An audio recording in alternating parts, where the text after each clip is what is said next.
How to replace a 2022 Ford Raptor 5-button smart key remote battery. Now here's Sergeant Locksmith to show you how. All right, we're going to change our battery out on our Ford Raptor's 5-button smart remote. Simple to do. If your key ring's attached to it, leave it on. Go ahead, take your emergency blade out. You'll turn it. You'll notice that indentation there, indentation where emergency blade is.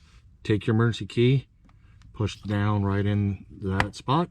You'll notice it popped open a little. Twist it, and then you can just push it up. Battery pops up, cover pops off. Your battery, 2450. Take it, dump it. Take your new battery. When you put it in, you'll look down inside here. You see the little metal tabs? That's where you want it to go. So you'll put your new 2450 in, push it down. It will sit up a little.